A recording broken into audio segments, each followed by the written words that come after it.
Hello guys, bye academy में आप सभी का स्वागत है। मेरा नाम विपिन है और मैं आपको पढ़ाने जा रहा हूं ज्योग्राफी एनसीईआरटी की सीरीज क्लास 7th की बुक की, जिसमें हम chapter number first, chapter number second और चैप्टर नंबर थर्ड कंप्लीट कर चुके हैं। जिसने भी ये चैप्टर नहीं देखे हैं वो हमारी चैनल बाय अकेडमी पर जाकर देख सकता है, ये वहां पर आपको मिल जाएंगे।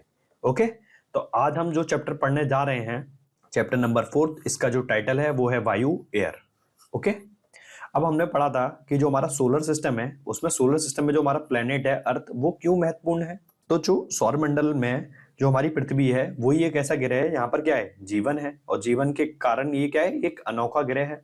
अब यहाँ पर जीवन क्यों है, क्योंकि यहाँ पर तीन महत्वपूर्ण तत्व आए गए थे जो जीवन के लिए महत्वपूर्ण है। एक तो क्या था, लैंड था, एक क्या था, एयर था, और एक क्या था, वाटर था। ये हमने चैप्टर नंबर फर्स्ट में ही पढ़ाया है। अवर एनवायरनमेंट के जो हमारा पर्यावरण है उसमें आपको बताया था। ठीक है, इसके बारे में हम अच्छे से डिस्क्राइब कर सकते हैं। और आपको देखना है तो क्लास 7 का की बुक का चैप्टर नंबर फर्स्ट वहां पर जाके आप देख सकते हैं एनवायरनमेंट में। तो जो एनसीईआरटी में हम देखते हैं कि एटमॉस्फेयर क्या है, वायुमंडल की हेडिंग पढ़ते हैं और वायुमंडल के बारे में पढ़ेंगे कि वायुमंडल क्या है। तो पृथ्वी के चारों ओर जो वायु की घनी परत है या चादर है, उसके चारों तरफ क्या है, उसके चारों तरफ जो घेरे हुए है हमारी पृथ्वी को वायु की घनी चादर, उसे हम क्या कह रहे हैं, वायुमंडल कह रहे हैं, एटमोस्फेयर कह रहे हैं। There is a dense sheet of air, पृथ्वी के चारों तरफ एक सघन चादर है, किसकी, एयर की। Around the earth it is called the atmosphere, उसे हम क्या कह रहे हैं, वायुमंडल कह रहे हैं, एटमोस्फेयर कह रहे हैं। आप अगर मून पे जाकर देखेंगे तो वहां पर मून का एटमोस्फेयर नहीं है, वहां पर मून पे एटमोस्फेयर नहीं है, इसलिए वहां पर लाइफ भी नहीं है। हमारी पृथ्वी पर ये जो वायुमंडल है पृथ्वी के साथ क्यों टिका हुआ है। अब होता क्या है, जैसे कि ये हमारी पृथ्वी है और पृथ्वी के चारों ओर ये क्या है, हमारा वायुमंडल है। और ये क्यों टिका हुआ है, तो हम देखते हैं कि अब हमारी जो अर्थ है इसका क्या होता है, एक ग्रेविटेशनल फोर्स है। तो ये किस पृथ्वी की आसपास की किसी भी वस्तु को क्या होता है, अपनी ओर आकर्षित कर रही है। ओके, आकर्षित कर रही है। तो हमारी जो वायु है वो बहुत से क्या है, वो बहुत सी गैसों का मिश्रण है। तो जो हमारी वायु है, वायु के गैस में क्या होता है, बहुत छोटे छोटे अणु होते हैं। जो हमारी वायु है वो किससे बनी है, छोटे छोटे अणुओं से मिलकर बनी है। तो इससे क्या हो रहा है, जो वायु के छोटे छोटे अणु हैं, इससे क्या कर रही है, पृथ्वी के जो ग्रेविटेशनल फोर्स है इसे आकर्षित करता है। इसी कारण हमारी पृथ्वी के जो चारों तरफ है वायुमंडल की परत, वो इसको पकड़े हुए है, या बोलते हैं, या बोल सकते हैं टिका हुआ है, हमारा वायुमंडल इस पे लगा हुआ है। कि जो हमारा वायुमंडल है वो सामान्य रूप से कई प्रकार की गैसों से मिलकर बना है। तो इसमें हम जो कंपोजिशन ऑफ एटमोस्फेयर है उसको देखते हैं। हम पाई चार्ट में हम देखेंगे किस तरह से कॉम्बिनेशन है, जो हमारी वायुमंडल का जो संगठन है वो किस प्रकार से है। तो हम देखेंगे कि जो सबसे ज्यादा हमारे वायुमंडल पे पाई जाने वाली गैस है वो कौन सी है, नाइट्रोजन है, जो 78% है। उसके बाद जो दूसरे नंबर पे सबसे ज्यादा पाई जाने वाली गैस है वो कौन सी है, ऑक्सीजन है, जो 21% है। और इन दोनों को अगर टोटल करें तो कितना है, ये 99% है।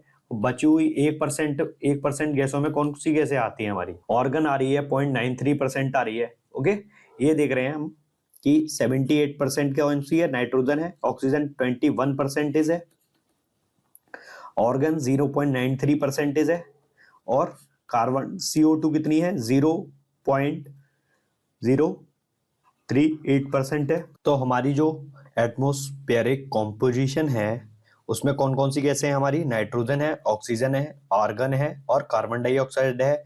और कौन सी गैसें हैं, नियोन है, हीलियम है, मीथेन है, हमारी वाटर वेपर है, हाइड्रोजन गैस है, क्रिप्टॉन है, ओजोन है। ये गैसें हमारी पाई जा रही हैं। और 99% में जो मुख्य दो गैसें हैं उसमें 78% नाइट्रोजन का है और 21% हमारा ऑक्सीजन गैस का है। और CO2 हमारे वायुमंडल की बहुत ही महत्वपूर्ण गैस है, इसके बारे में भी अभी हम आपको पढ़ाएंगे। अब हम स्लाइड्स में देखते हैं, ये हमने समझ लिया कि नाइट्रोजन वायुमंडल पृथ्वी के तापमान को रहने योग्य बनाता है। इसके बारे में हम समझते हैं कि जो हमारा वायुमंडल है वो हमारी पृथ्वी को रहने योग्य कैसे बनाता है। वायुमंडल का पृथ्वी का तापमान, अभी आप देखें ये हमारी क्या है, ये हमारी पृथ्वी है, चारों तरफ इसकी क्या है यार, वायुमंडल की परत है। ये हमारा क्या है, वायुमंडल की परत है, और हमारे पृथ्वी को चारों ओर से ये घेर रही है। तो अब ये क्या कर रही है, ये जो हमारी वायुमंडल की परत है जो चारों ओर से पृथ्वी को घेरे हुए है, ये कैसे पृथ्वी के तापमान को रहने योग्य बना रही है। अभी ये देखें कि हमारा जो सनलाइट है, सनलाइट के कारण अगर टेम्परेचर बढ़ रहा है और अगर ये वायुमंडल की परत नहीं होती तो क्या होता, टेम्परेचर इतना अधिक हो जाता कि हम गर्मी से तप्त होकर जल सकते थे। ओके, और रात में तापमान इतना कम हो जाता कि हम लोग ठंड के मारे जम सकते थे। ओके, तो इसलिए जो वायुमंडल है वो क्या कर रहा है, पृथ्वी पर रहने योग्य तापमान बना रहा है। ओके, क्लियर हो गया। अब क्या है, कार्बन डाइऑक्साइड, नाइट्रोजन तथा ऑक्सीजन अधिक मात्रा में पाई जाती हैं, जो हमने अभी परसेंटेज आपको बता चुके हैं। हम 78% में हमारी नाइट्रोजन है और 21% हमारी कौन सी गैस है, ऑक्सीजन गैस है। Carbon dioxide, helium, ozone, argon, hydrogen कम मात्रा में पाई जाती हैं और जो अदर गैसें हैं जो 1% में आती है हमारी। अब हमने अपने वायुमंडल का संगठन के बारे में देखा है। यहाँ पर क्या है, नाइट्रोजन कितनी है, 78% है और हमारी ऑक्सीजन गैस कितनी है, ऑक्सीजन गैस हमारी कितनी है, 21% है। ओके, अब जो हमारी एयर है, जिस वायुमंडल की बात कर रहे हैं हम, वायु की बात कर रहे हैं, ये क्या है, ये क्या है, गैसों का मिश्रण है, मिक्सिंग ऑफ। और इसमें हमारी जो वायुमंडल में कौन कौन सी गैसें हैं, नाइट्रोजन है, ऑक्सीजन है, CO2 है, आर्गन है, हीलियम है, वाटर वेपर है। ओके, और इसके अलावा धूल के छोटे छोटे कण भी हमारी वायु में पाए जाते हैं। अब होता क्या है बच्चों, जो हमारी नाइट्रोजन गैस है वो वायु में सर्वाधिक मात्रा में पाई जाती है। आप देख रहे हैं सर्वाधिक है, 78% है। और जब हम क्या होते हैं ह्यूमंस, जब हम सांस लेते हैं तो हमारा जो फेफड़ों में नाइट्रोजन गैस भी चली जाती है। ओके, और इसे हम आसानी से बाहर भी निकाल देते हैं। जो प्लांट्स होते हैं हमारे, उनके जीवन के लिए नाइट्रोजन गैस, उनकी लाइफ के लिए नाइट्रोजन गैस बहुत ही आवश्यक है। अब प्लांट्स क्या करते हैं, प्लांट्स जो होते हैं हमारे, वो क्या है, वायुमंडल से, जो वायुमंडल में जो नाइट्रोजन गैस है उसका यूज सीधे यूज नहीं कर सकते। तो कैसे यूज करते हैं प्लांट्स, ये हमारी क्या है, मृदा है, सॉइल है, सॉइल में एक ये प्लांट लगा हुआ है और प्लांट की जड़ों में क्या होता है, एक बैक्टीरिया पाया जाता है, राइजोबियम बैक्टीरिया कह रहे हैं। ये क्या करता है, नाइट्रोजन फिक्सेशन का काम करता है। ओके, अब ये क्या करता है, ये जीवाणु वायु से, ये जो बैक्टीरिया है वायु से क्या करता है, वायु से नाइट्रोजन को लेकर इसका स्वरूप, इसके स्वरूप को बदल देता है, जिससे पौधे इसका प्रयोग कर पाते हैं, प्लांट के ये यूजफुल हो पाता है। और दूसरी जो गैस है हमारी वो कौन सी है, ऑक्सीजन गैस है, जो सबसे ज्यादा पाई जाती है सेकंड नंबर पे पृथ्वी पर। वो क्या है, 21% ऑक्सीजन है और इसकी वायु में प्रचुरता अधिक है। ठीक है, तो मनुष्य हैं हमारे, जो ह्यूमंस हैं और क्या है, एनिमल्स हैं, ये सांस लेने के लिए वायु से क्या करते हैं, ऑक्सीजन लेते हैं। तो हमारे जीवन के लिए, हमारे, हम लोग हैं, ह्यूमंस हैं और एनिमल्स हैं, इनको जीने के लिए क्या, कौन सी गैस की जरूरत है, ऑक्सीजन गैस की जरूरत है। क्लियर। और जो ग्रीन प्लांट्स होते हैं हमारे, ग्रीन प्लांट्स होते हैं वो क्या कर रहे हैं, फोटोसिंथेसिस की क्रिया करके क्या करते हैं, ऑक्सीजन को रिलीज करते हैं, उत्पन्न कर रहे हैं, और CO2 को क्या करते हैं, अवशोषण करते हैं। तो इस प्रकार क्या होता है, ये आप देख रहे हैं कि ह्यूमंस क्या कर रहे हैं, ऑक्सीजन ले रहे हैं, CO2 रिलीज कर रहे हैं, और प्लांट्स हमारे क्या कर रहे हैं, CO2 लेते हैं और ऑक्सीजन रिलीज कर रहे हैं। तो इससे क्या होता है, इससे वायुमंडल में, हमारे जो वायुमंडल में ऑक्सीजन की मात्रा समान बनी रहती है और CO2 की मात्रा समान बनी रहती है। लेकिन अभी हम क्या करें, हमारे जो वृक्ष हैं, अगर हम पृथ्वी पर वृक्ष को काटें तो क्या होता है, तो ये संतुलन जो है, जो हमारा CO2 और ऑक्सीजन का संतुलन है वो क्या है, बिगड़ जाएगा। अब हम CO2 की गैस के बारे में पढ़ेंगे कि CO2 क्यों बहुत आवश्यक गैस है। अब CO2 गैस क्या होती है, ये वायुमंडल में फैलकर पृथ्वी से विकिरित जो ऊष्मा होती है, पृथ्वी से जो टेरेस्ट्रियल रेडिएशन निकल रहा है उसको क्या करती है, पृथ्वी पर ही रोक कर रखती है। ठीक है, जिससे हमारी पृथ्वी क्या होती है, गर्म बनी रहती है। और इसको, इस इफेक्ट को क्या कह रहे हैं हम, इस इफेक्ट को हम कह रहे हैं ग्रीन हाउस इफेक्ट कह रहे हैं। ओके, दोबारा मैं रिपीट कर देता हूं ये आपको कि जो CO2 गैस है वो वायुमंडल में क्या कर रही है, वायुमंडल में फैलकर पृथ्वी से, जो हमारी पृथ्वी के धरातल से क्या निकल रहा है, पार्थिव विकिरण निकल रहा है, उसको पृथ्वी पर रोक लेती है। रोकने के कारण जो हमारे पृथ्वी का टेम्परेचर है बढ़ जाता है। तो इस वाली घटना को हम, इस इफेक्ट को हम क्या कह रहे हैं, ग्रीन हाउस इफेक्ट कह रहे हैं। ओके, क्लियर हो गया। लेकिन अगर ये ग्रीन हाउस इफेक्ट, जो हमारी CO2 गैस अगर हमारी पृथ्वी पर नहीं होती तो होता क्या, जो हमारे सन के द्वारा शॉर्ट वेव रेडिएशन पृथ्वी पर आते हैं, तो उसकी जो वायुमंडल की परत है वो उसके लिए क्या कर रही है, पारदर्शी है, आने देती है। लेकिन पृथ्वी के पार्थिव विकिरण है जो हमारा, वो जब पृथ्वी से, उससे क्या हो रहा है, रेडिएशन निकल रहा है, इसके लिए क्या है, अपारदर्शी है। तो इससे क्या हो रहा है, ग्रीन हाउस इफेक्ट बन रहा है और पृथ्वी हमारी गर्म बनी रहती है। अब CO2 गैस को अब हम अपसेंट मानते हैं, तो इससे क्या होगा, जो पृथ्वी है हमारी, इसके अभाव के कारण धरती हमारी क्या होगी, बहुत ठंडी हो जाएगी, क्योंकि पार्थिव विकिरण के कारण हमारी पृथ्वी गर्म हो रही है, हमारा वायुमंडल गर्म हो रहा है। तो वायुमंडल ही हमारा क्या होगा, CO2 के कारण इसे पार्थिव विकिरण को रोक नहीं पाएगा, जिससे हमारी पृथ्वी क्या होगी, बहुत ठंडी हो जाएगी। और ठंडी होने के कारण यहाँ पर रहना बहुत ही असंभव हो जाएगा। कि जैसे हम अभी आपको बता रहे थे कि ह्यूमंस क्या कर रहे हैं, ऑक्सीजन को ले रहे हैं और CO2 को रिलीज कर रहे हैं, और प्लांट्स हमारे क्या कर रहे हैं, ये भी CO2 ले रहे हैं, ऑक्सीजन को रिलीज कर रहे हैं। तो ये संतुलन जो गैसों का है वायुमंडल में वो बना रहता है। अब हो क्या रहा है, जो कारखाने हैं एवं कार के धुएं से हम क्या कर रहे हैं, वायुमंडल में जो CO2 गैस है उसको क्या कर रहे हैं, उसका स्तर बढ़ा रहे हैं। तो CO2 के बढ़ने से क्या हो रहा है, हमारी पृथ्वी का टेम्परेचर इंक्रीज हो रहा है, और टेम्परेचर बढ़ने के कारण ही हम इस घटना को क्या कह रहे हैं, ग्लोबल वार्मिंग कह रहे हैं, भूमंडलीय तापन कह रहे हैं।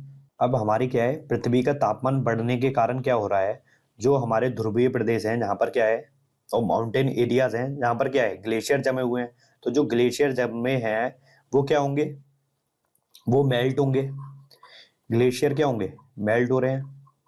और ग्लेशियर मेल्ट होने से क्या हो रहा है, जो हमारा समुद्र तल का, जो हमारा सी लेवल है, वहां पर वाटर लेवल हमारा क्या हो रहा है, उसका जल स्तर बढ़ रहा है। जल स्तर बढ़ने के कारण तटों पर क्या आ रही है, बाढ़ आ रही है। ओके, तटीय क्षेत्रों में क्या आ रही है, फ्लड आ रहा है, फ्लड जैसे हम बाढ़ कह रहे हैं। और दीर्घ अवधि में क्या हो रहा है, लंबे समय के लिए क्या होता है, जलवायु में अत्यधिक परिवर्तन हो सकता है, जिसके फलस्वरूप कुछ पौधे एवं पशु लुप्त हो सकते हैं। तो आप ग्लोबल वार्मिंग का यूज, ग्लोबल वार्मिंग के बारे में पढ़ लिया आपने, ग्रीन हाउस इफेक्ट के बारे में भी पढ़ लिया, और CO2 हमारे पर्यावरण के लिए, हमारे वायुमंडल के लिए कितनी आवश्यक है, ये आपको पता चल गया है। चित्र के द्वारा थोड़ा सा आपको और आसानी से आपको समझ में आ जाएगा। ये हमारा सन है, ये हमारी पृथ्वी है, और ये हमारा वायुमंडल है, एटमॉस्फेयर है। सन से क्या हो रहा है, ये हमारे शॉर्ट वेव रेडिएशन आ रहे हैं, और इसके लिए जो हमारा एटमॉस्फेयर है वो क्या है, पारदर्शी है। लेकिन जो हमारी, इससे क्या हो रहा है, पृथ्वी का ये धरातल है, और ये क्या है, हर वस्तु क्या होती है, हर वस्तु से क्या होता है, विकिरण होता है। अब बच्चों क्या होता है, पृथ्वी पर जितने भी पदार्थ हैं उनका टेम्परेचर कुछ भी हो, चाहे बहुत ज्यादा हो चाहे बहुत कम हो, वो क्या करते हैं, विकिरण ऊर्जा का उत्सर्जन कर रहे हैं। ओके, तो उसी प्रकार से जब सन का हमारा टेम्परेचर बहुत ज्यादा है तो ये किस प्रकार के रेडिएशन कर रहे हैं, शॉर्ट वेव रेडिएशन कर रहे हैं। और पृथ्वी भी हमारी क्या है, ज्यादा टेम्परेचर कम होने के कारण ये क्या कर रही है, ये जो रेडिएशन कर रही है वो लॉन्ग वेव रेडिएशन कर रही है। तो जो लॉन्ग वेव रेडिएशन होते हैं वो वायुमंडल में जो परत होती है हमारी, वो क्या करती है, जो हमारी CO2 गैस है वो वायुमंडल से लॉन्ग वेव रेडिएशन के लिए क्या है, अपारदर्शी है। तो इसके कारण जो हमारी पृथ्वी का तापमान है वो बढ़ जाता है, जिसे हम इस घटना को हम क्या कहते हैं, ग्रीन हाउस इफेक्ट कह रहे हैं। अभी ये नेचुरल ग्रीन हाउस इफेक्ट है हमारा, सोलर रेडिएशन के कारण CO2 गैस है हमारी।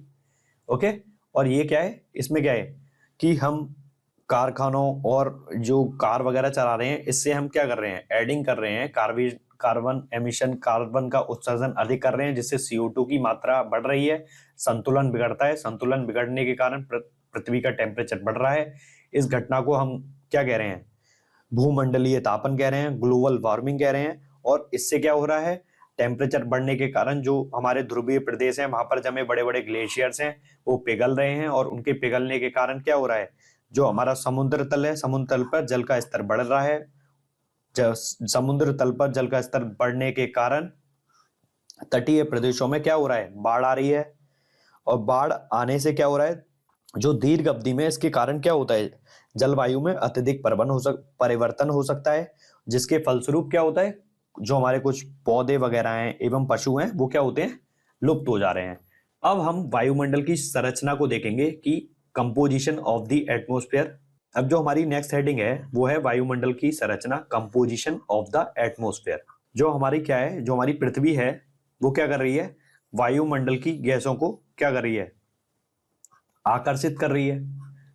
ओके, और जो हमारा वायुमंडल है वो बहुत सी गैसों का मिश्रण है। भारी भारी गैसों को पृथ्वी की धरातल पर क्या कर रहा है, आकर्षित कर रहा है, गुरुत्वाकर्षण बल के कारण। क्लियर? तो जिससे पृथ्वी के पास वायुमंडल में भारी गैसें पाई जाती हैं, और अधिक ऊंचाई पर क्या हो रहा है, यहाँ पर क्या है, वायुमंडल पर दूर क्या है, हल्की गैसें पाई जा रही हैं, हाइड्रोजन, हीलियम है। और पृथ्वी के जो पास वायुमंडल या क्षोभ सीमा में पाई जा रही है उन्हें हम क्या कह रहे हैं, भारी गैसें कह रहे हैं। इस प्रकार जो तापमान है, तापमान और वायुमंडल में के घनेपन के आधार पर इसको पांच वर्गों में या 5 लेयरों में बांटा जाता है। टेम्परेचर के आधार पर और गैस के भारीपन के आधार पर क्या हो रहा है, गैस के भारीपन के आधार पर हमारी जो क्या है, वायुमंडल की 5 परतें हैं उनके बारे में हम बात कर रहे हैं। ये 5 परतें कौन कौन सी हैं, ट्रोपोस्फीयर है, स्ट्रेटोस्फीयर है, मेसोस्फीयर है, आउटर स्फीयर है और एक्सोस्फीयर है। क्षोभ मंडल है, समताप मंडल है, मध्य मंडल है, बाह्य मंडल है और बहिर्मंडल है। और एक एक करके इन परतों के बारे में हम पढ़ते हैं। सबसे पहले हम क्षोभ सीमा के बारे में, क्षोभ मंडल के बारे में पढ़ेंगे। ये हमारा क्या है, ये हमारा क्षोभ मंडल है, ट्रोपोस्फीयर कह रहे हैं। ये क्या है, ट्रोपोस्फीयर है हमारा, क्षोभ मंडल है। अब इसमें क्या है, नीचे टेम्परेचर को दर्शा रहे हैं, ऊपर क्या दिखा रहे हैं, एल्टीट्यूड दिखा रहे हैं, ऊंचाई दिखा रहे हैं कि कैसे कैसे ये हमारी हाइट किलोमीटर में दिखा रहे हैं। क्लियर है?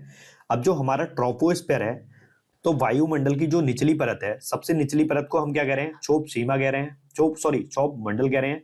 और जो इसकी औसत ऊंचाई होती है वो कितनी है, 13 किलोमीटर है। और मौसम से संबंधित जितनी भी घटनाएं हैं, जैसे वर्षा है, कोहरा है, ओलावृष्टि है, इसी परत से संबंधित है। जैसे रेन है, फॉग है, हेलस्टॉर्म है, ये सभी किससे संबंधित है, हमारे ट्रोपोस्फीयर से संबंधित है। अब आप देखेंगे कि जो हमारी क्षोभ सीमाएं हैं, ये क्या होता है, ध्रुवों पर तो इसकी जो ऊंचाई है वो लगभग 8 किलोमीटर है ध्रुवों पर। ये हमारी पृथ्वी है, अब यहाँ पर ट्रोपोस्फीयर की ये हमारी क्या है, परत है। तो ध्रुवों पर तो ये 8 किलोमीटर तक है, और कहाँ पर, हमारी इक्वेटर पे ये कितनी है, 13 किलोमीटर है। और ये वायुमंडल का सबसे घना भाग है, और इसमें सभी मौसमी घटनाएं सभी इसी से संबंधित है। रेन है, हमारे क्लाउड वगैरह हैं, ओके, ये सब इसी लेयर से संबंधित है। और इस लेयर में क्या होता है कि जैसे जैसे आप 1 किलोमीटर की ऊंचाई पर जाएंगे तो क्या होगा, 6.5 डिग्री सेल्सियस टेम्परेचर में कमी आ जाएगी। तो इससे क्या कह रहा है, इसलिए इस लेयर को क्या कह रहे हैं, परिवर्तन मंडल भी कहा जाता है। और इसमें सभी मौसमी घटनाएं हो रही हैं, कोहरा है, बादल है, क्या है, ओला है, तुषार है, आंधी है, तूफान है, बादलों का गरजना, सब क्लाउड्स मेकिंग, सब इसी लेयर से संबंधित है। अब जो दूसरी हमारी लेयर है, ये ट्रोपोस्फीयर के बारे में हमने पढ़ लिया, ये कितनी है, 13 किलोमीटर तक है, ओके। और ध्रुवों पर इसकी ऊंचाई कितनी है, 8 किलोमीटर तक फैली हुई है। अब जो दूसरी लेयर है हमारी, वो कौन सी है हमारी, स्ट्रेटोस्फीयर कहते हैं, समताप मंडल कहते हैं उसे। ये परत कहाँ, इसकी औसत ऊंचाई कितनी है, 50 किलोमीटर है, और यह परत बादलों तथा मौसम की घटनाओं से मुक्त है, ओके। और इसके नाम से ही आप समझ रहे होंगे, समताप मंडल, इसमें क्या होता है, टेम्परेचर क्या रहता है, एक समान रहता है, इसलिए इसे क्या कह रहे हैं, समान ताप, स्ट्रेटोस्फीयर कह रहे हैं। और ये जो लेयर होती है वो हवाई जहाज के लिए आदर्श स्थिति होती है, आइडियल सिचुएशन होती है। इसमें समताप मंडल, ये हमारा समताप मंडल है, और इसमें ऊंचाई पे जाने से, क्षोभ सीमा में हम ऊंचाई पर जा रहे हैं, जैसे जैसे हम ऊंचाई पे जा रहे हैं तो तापमान हमारा क्या हो रहा है, कम हो रहा है। समताप मंडल पे हम जा रहे हैं तो वहां पर ऊंचाई बढ़ने पर तापमान क्या होता है, धीरे धीरे बढ़ता है, ओके। और इस लेयर की सबसे महत्वपूर्ण बात क्या है, यहाँ पर ओजोन गैस की परत पाई जाती है, जो सूर्य से आने वाली हानिकारक अल्ट्रावायलेट रेस को क्या करती है, रोकती हैं, जो हानिकारक, जो हमारी ह्यूमंस के लिए जो यूवी रेज हैं उनके लिए हानिकारक होती है, उनको क्या करती है, रोक लेती है ओजोन लेयर। तो ये देख रहे होंगे आप हमारे समताप मंडल में, ये रही हमारी ओजोन लेयर है ये।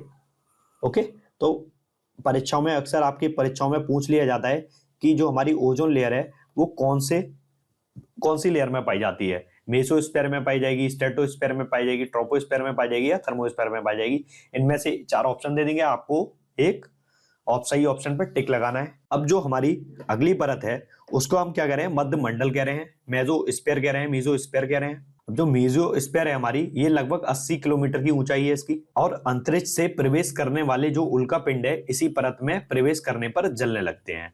The meteoroids entering space would burn when they entered this layer. Diagram में देख रहे हैं।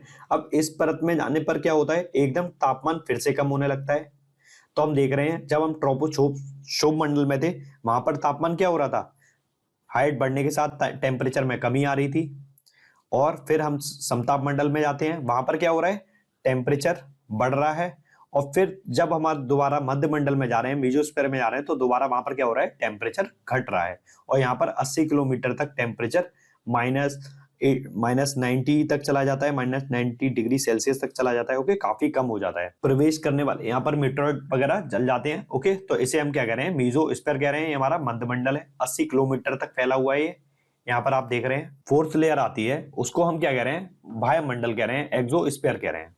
ओके, इसमें ऊंचाई में वृद्धि के साथ साथ क्या हो रहा है, तापमान में तीव्रता से वृद्धि होती है।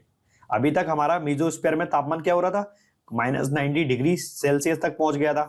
ओके, तो अब क्या हो रहा है, इसमें वायुमंडल में जाके अचानक से तापमान में वृद्धि होती है, और ये आयनमंडल इसी परत का एक भाग है। Okay, ionosphere is a part of this layer. इसी अभी आपको परीक्षाओं में इस तरह से भी पूछ लेंगे कि आयनोस्फीयर कौन सी लेयर का पार्ट है, तो आपको अब पता होना चाहिए कि आयनोस्फीयर कौन सी लेयर का भाग है, एक्सोस्फीयर का भाग है। ओके, और ये कहां से कहां तक फैली हुई है, ये 80 किलोमीटर से 400 किलोमीटर तक फैला हुआ है हमारा वायुमंडल। और ये किस किस उपयोगी है, ये रेडियो संचार के लिए बहुत उपयोगी है। रेडियो संचार के लिए इस परत का उपयोग किया जाता है, और वास्तव में जो पृथ्वी से प्रसारित रेडियो तरंगें हैं इस परत द्वारा पुनः पृथ्वी पर परिवर्तित कर दी जाती हैं। Radio waves transmitted from the earth are reflected back to the earth by the layer. तो रेडियो से संबंधित कौन सी लेयर है, ये हमारी एक्सोस्फीयर है, एक्सोस्फीयर। ओके, यहां से रेडियो तरंगें रिफ्लेक्टेड होती हैं।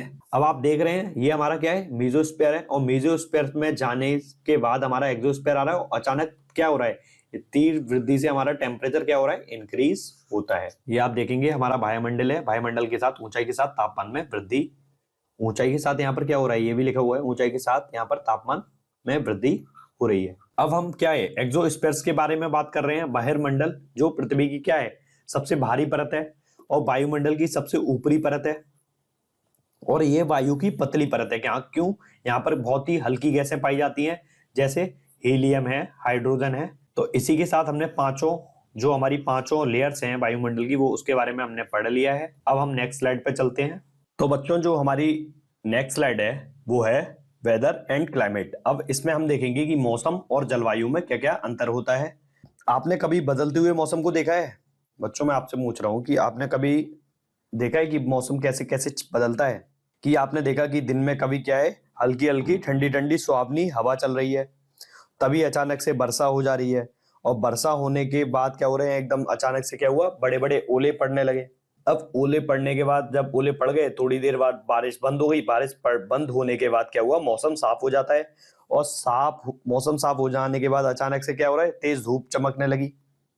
तो बच्चों, आपको एकदम से गुस्सा आती है, अभी एकदम से पानी बरस रहा था, अब एकदम से क्या हुआ, मौसम साफ हुआ, और मौसम साफ होने के कारण क्या हुआ, तेज धूप निकल आई। क्या हो रहा है, ये धूप, हवा, वर्षा, ये सब क्या है, ये जो स्थितियों में परिवर्तन होता रहता है, धूप में, हवा में, वर्षा में, तो यही दैनिक परिवर्तन को हम क्या कह रहे हैं, मौसम कह रहे हैं। अब मौसम क्या है, दिन प्रतिदिन अथवा घंटे प्रति घंटे की परिवर्तनशीलता होती है।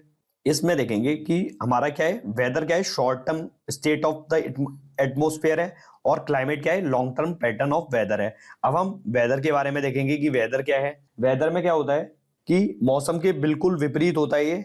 और इसमें क्या होता है, लंबे समय तक किसी क्षेत्र विशेष में, लंबे समय तक किसी क्षेत्र विशेष की मौसमी दशाओं के योग को, एग्रीगेट को क्या कह रहे हैं हम, जलवायु कह रहे हैं। अब क्या है, ये लिखा है आपने, ये देख रहे हैं, average weather over many years in one specific place, तो उसे क्या कह रहे हैं हम, क्लाइमेट कह रहे हैं। जैसे हमारा ये क्या है, ट्रॉपिकल क्लाइमेट है, और ट्रॉपिकल क्लाइमेट में क्या रहता है, वर्ष भर क्या रहता है, टेम्परेचर अधिक होने के कारण वहां पर क्या होता है, गर्म जलवायु रहती है, तो वहां पर रेनफॉल भी अधिक होता है। ओके, तो इसको हम पूरा जो हमारा वेदर है उसका एवरेज निकाल रहे हैं काफी लंबे समय के लिए, तो उसको हम क्या कह रहे हैं, क्लाइमेट कह रहे हैं। और जलवायु कैसी, किस तरह का विचार है, जलवायु एक स्थायी विचार है, स्टैटिक विचार है। और हमारा मौसम किस तरह का विचार है, मतलब हम देखते हैं तो मौसम क्या है, एक डायनेमिक कॉन्सेप्ट है, परिवर्तनशीलता है, और ये हमारा क्या है, स्टैटिक है।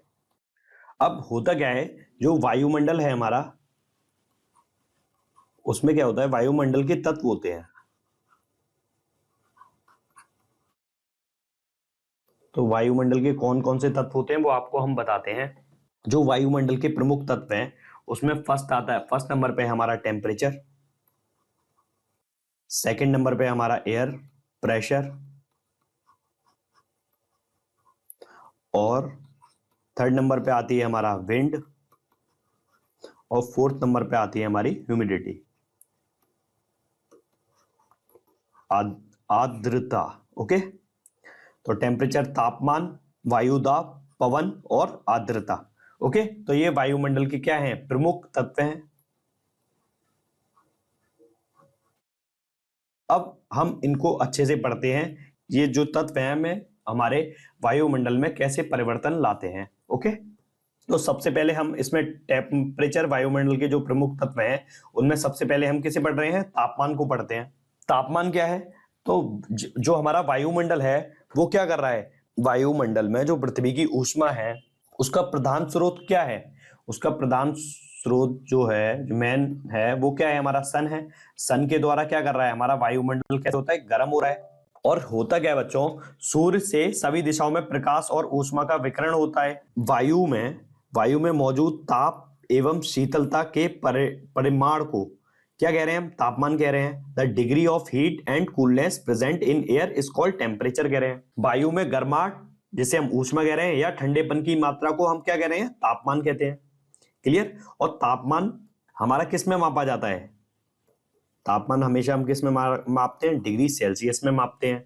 और जो इसको मापने वाला यंत्र होता है उसको हम क्या कहते हैं, उसको हम कहते हैं तापमापी। क्या कह रहे हैं, थर्मोमीटर कह रहे हैं।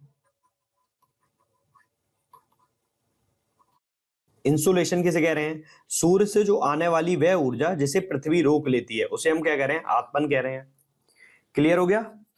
और आत्मन क्या होता है, एक महत्वपूर्ण कारक है जो तापमान के वितरण को प्रभावित करता है।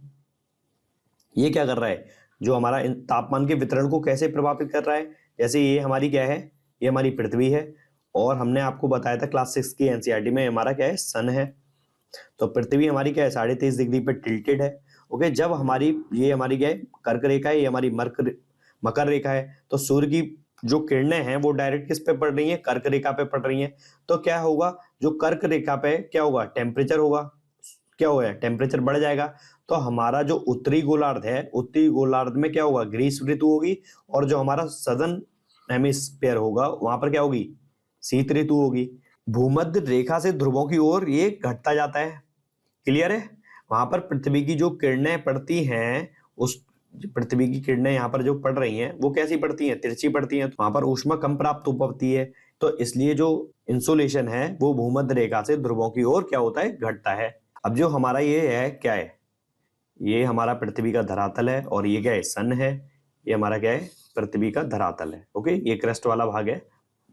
अब ये क्या हो रहा है, सूर्य का जो रेडिएशन आ रहा है इससे क्या हो रहा है, हमारा वायुमंडल क्या हो रहा है, धीरे धीरे गर्म हो रहा है। और गर्म होने के बाद जब ये क्या होता है, हमारे जो धरातल है इससे क्या हो रहा है, पार्थिव विकिरण हो रहा है। तो पार्थिव विकिरण के कारण जो इस यहाँ पर लगी हुई जो वायु है वो भी गर्म हो रही है। तो पहले क्या हुआ, हमारा धरातल गर्म हुआ, धरातल का तापमान बढ़ने के कारण क्या हो रहा है, यहाँ की जो गर्म वायु है, गर्म वायु कैसी होती है, हल्की होती है, तो ये गर्म वायु क्या हुआ, गर्म वायु का क्या हुआ, आरोहण हुआ, गर्म वायु ऊपर उठी, और गर्म वायु जब ऊपर उठ रही है तो क्या हो रहा है, गर्म वायु ऊपर उठने के कारण यहाँ पर कौन सा क्षेत्र बन रहा है, लो प्रेशर जोन बन रहा है, निम्न वायुदाब का क्षेत्र बन रहा है।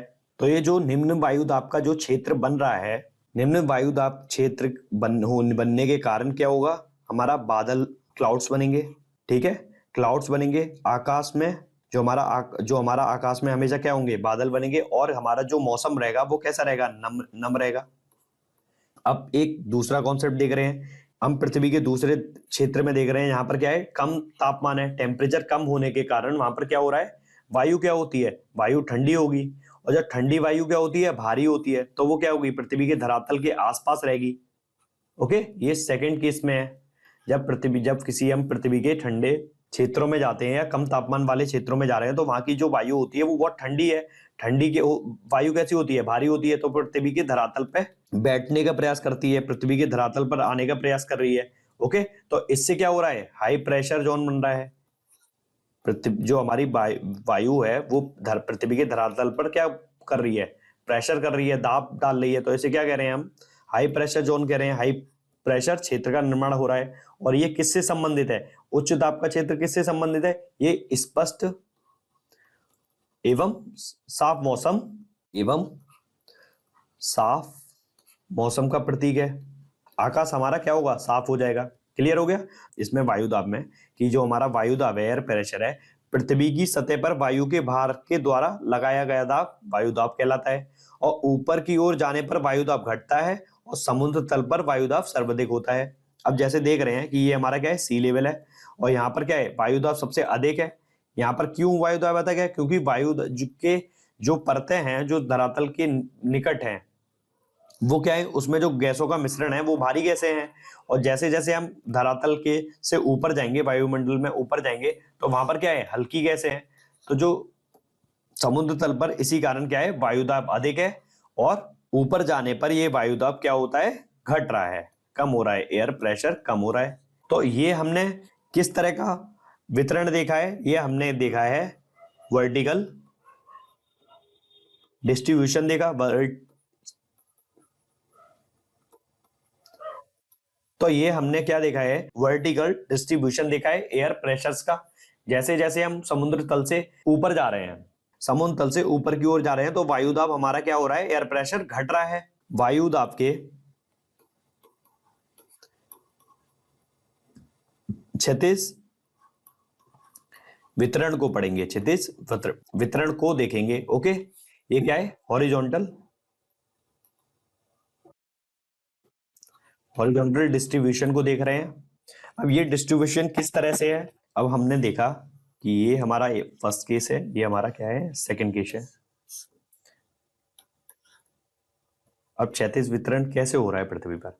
अब होता क्या है कि वायु के ताप द्वारा, वायुदाब का क्षैतिज वितरण किसी स्थान पर उपस्थित वायु के ताप द्वारा प्रभावित होता है।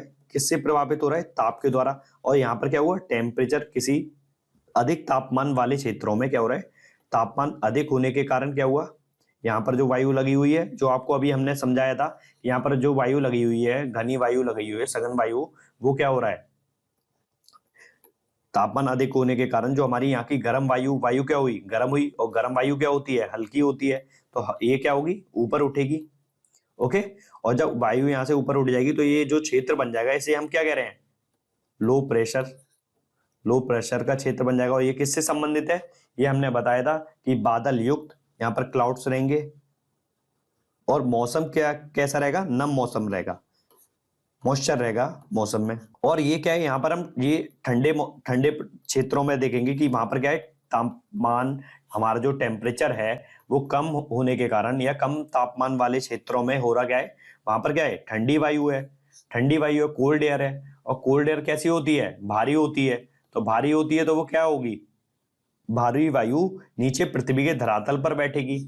ओके, जिससे क्या होगा, यहाँ पर हाई प्रेशर बनेगा। और हाई प्रेशर किससे संबंधित है, ये स्पष्ट और साफ क्या होगा, साफ स्वच्छ आकाश होगा। इस समय साफ एवं स्वच्छ आकाश। क्लियर। तो ये वायु दाब के बारे में पढ़ लिया। पवन विंड के बारे में पढ़ेंगे। उच्च दाब क्षेत्र से निम्न दाब क्षेत्र की ओर वायु की गति को हम क्या कह रहे हैं? पवन कह रहे हैं। हमने आपको बताया था बच्चों कि जो हमारी पवनें होती हैं उच्च दाब वाला क्षेत्र है, और हमारा वायु दाब जो मापा जाता है वो किस में मापा जाता है? मिली बार में, मिली बार में मापा जाता है। इकाई क्या होती है पवन वायु दाब वो सॉरी पवन को मापने के लिए? इसकी इकाई होती है मिली बार। अब हम देख रहे हैं ये क्या है? हमारा हाई प्रेशर है और ये हमारा क्या है? लो प्रेशर है। तो यहाँ पर क्या है? 1000 मिलीबार प्रेशर है, और यहाँ पर कितना है? 800 मिलीबार है, और यहाँ पर क्या है? 400 मिलीबार है। ओके। तो हमारी जो हवा है वो उच्च दाब से निम्न दाब की ओर चलती है, तो वायु की जो गति होगी, तो हमारी जो वायु की गति होगी वो इस तरह से होगी। ठीक है, क्लियर हो गया। तो इस गति है जो हमारी हाई प्रेशर से लो प्रेशर की तरफ वायु की, उसको हम क्या कह रहे हैं? पवन कह रहे हैं, विंड कह रहे हैं। क्लियर। और पवन को मुख्यतः 3 भागों में विभाजित किया जाता है। स्थायी पवनें, मौसमी पवनें, और कौन सी? स्थानीय पवनें। परमानेंट विंड्स, सीजनल विंड्स और लोकल विंड्स। अब आप देखेंगे कि जो हमारी स्थायी पवनें होती हैं, जैसे ये हमारी क्या है? उत्तर पूर्वी व्यापारिक पवनें। उत्तर पूर्वी, अब ये होता क्या है बच्चों कि पवन का नाम उनके आने की दिशा के आधार पर निर्धारित होता है। जैसे ये दिशाएं क्या है? ये जो हमारी पछुआ पवन है ये क्या है? कहां से आ रही हैं? पश्चिम दिशा से आ रही हैं। हमारी पश्चिम दिशा से आ रही है, तो इसे क्या कह रहे हैं हम? पछुआ पवनें कह रहे हैं। अभी आपको क्या कॉन्सेप्ट बताया था कि पवन का नाम उनके आने की दिशा के आधार पर निर्धारित होता है। तो ये हमारी क्या है? ये हमारी उत्तर दिशा है। मैप में आपको इस तरह से दिखाते हैं। तो इस दिशा, ये हमारा क्या हो जाएगा? साउथ हो जाएगा। ये हमारा ईस्ट दिशा हो जाएगी, और ये हमारी वेस्ट दिशा हो जाएगी। अगर पवन इस दिशा से आ रही है, तो जहां से आ रही है तो पवन का जो नाम होगा उसकी आने की दिशा के आधार पर निर्धारित होता है। तो ये दिशा इस दिशा से आ रही है, तो इसे क्या कहेंगे हम? पछुआ पवन कह रहे हैं। तो ये क्या हो गई? इस दिशा से आ रही है, ये रहा, तो इसे क्या कह रहे हैं? पछुआ पवन कह रहे हैं, वेस्टर्लाइज कह रहे हैं। ओके। और ये क्या है? हमारी व्यापारिक पवनें हैं। ये क्या है? ट्रेड विंड्स है। स्थायी पवनें हैं वो कौन कौन सी हैं? वेस्टर्लाइज हैं। और कौन सी है? ट्रेड विंड्स हैं। और ये क्या है? ध्रुवीय पोलर, ध्रुवीय पूर्वी पवन है। तो इनकी खासियत क्या होती है? ये वर्ष भर लगातार निश्चित दिशा में चलती हैं। वर्ष भर ये क्या है? इसी दिशा में लगातार चलती रहेंगी, और इतने अक्षांश के बीच 35 डिग्री उत्तरी अक्षांश से लेकर 60 डिग्री उत्तरी अक्षांश में कौन सी पवनें चलती हैं? पछुआ पवन चलती हैं। वेस्टर्लीज कह रहे हैं, वेस्टर्लीज। ओके। और ये हमारी, इसे क्या कहते हैं हम? इसे हम कह रहे हैं ट्रेड विंड्स। अब हम मौसमी पवनों के बारे में देखेंगे कि जो मौसमी पवनें कौन कौन सी होती हैं। जो ये पवनें क्या है? विभिन्न ऋतुओं में अपनी दिशा बदलती रहती हैं। ऋतुओं के कारण जो परिवर्तन हो रहा है उससे किसका निर्माण हो रहा है? मौसमी पवनों का निर्माण हो रहा है। और इस मौसमी पवनों का सबसे अच्छा एग्जाम्पल क्या है? हमारे भारत में जो मानसूनी पवनें हैं उसको, वो सबसे अच्छा उदाहरण है। और मानसूनी पवनों के कारण भारत में क्या होता है? मानसून आता है और वर्षण, रेनफॉल स्टार्ट होता है। क्लियर। अब हम थर्ड टाइप ऑफ विंड बढ़ रहे हैं जिसमें स्थानीय पवनें हैं। और स्थानीय पवनें किसे कहते हैं? लोकल विंड्स किसे कह रहे हैं? ये किसी छोटे क्षेत्र में वर्ष या दिन के किसी विशेष समय में चल रही हैं। तो इसका सबसे अच्छा उदाहरण क्या है? किसी विशेष समय में चल रही है। जैसे हम देख रहे हैं कि भारत में जो उत्तरी क्षेत्र में, भारत के उत्तरी क्षेत्रों में ग्रीष्म ऋतु में चलने वाली जो पवन होती है, दोपहर में चलती है, दोपहर के समय में, उसे हम क्या कह रहे हैं? लू कह रहे हैं। ओके। तो ये किस तरह की पवन है? ये स्थानीय पवन है। किसी छोटे क्षेत्र में किसी वर्ष या दिन के किसी विशेष समय में ये चलती है। अब हम देखते हैं आर्द्रता के बारे में, देखते हैं कि ह्यूमिडिटी क्या होता है। वायु में किसी भी समय जल वाष्प की मात्रा उसकी आर्द्रता कहलाती है। सिंपल सा बताते हैं, जो हमारा वायुमंडल है, तो वायुमंडल में उपस्थित जो हमारी प्रेजेंट क्या है? जल वाष्प को, वाटर वेपर को क्या कह रहे हैं हम? ह्यूमिडिटी कह रहे हैं। अब ये वायुमंडल में ये जल वाष्प आ रही है, कैसे आती है? जब हम देख रहे हैं कि वायुमंडल में जो बड़े बड़े जलाशय हैं, तो तापमान अधिक होने के कारण ये जो जल हो रहा है कि वो क्या हो रहा है? उसका वाष्पीकरण हो रहा है। ये हमारी ये हमारा हम मान ले रहे हैं क्या है? जलाशय है। यहाँ पर पानी है, और जलाशय से क्या हो रहा है? टेम्परेचर अधिक होने के कारण इस जल का क्या हो रहा है?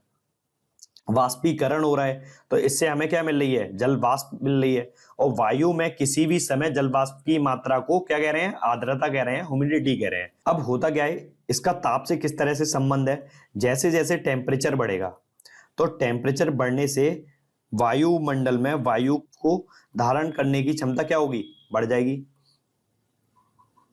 वाटर वेपर कैपेसिटी बढ़ जाती है टेम्परेचर बढ़ने से, और तापमान कम होने से क्या होता है, वाटर वेपर कैपेसिटी कम हो जाती है। तो बच्चों इसी के साथ ये चैप्टर समाप्त होता है।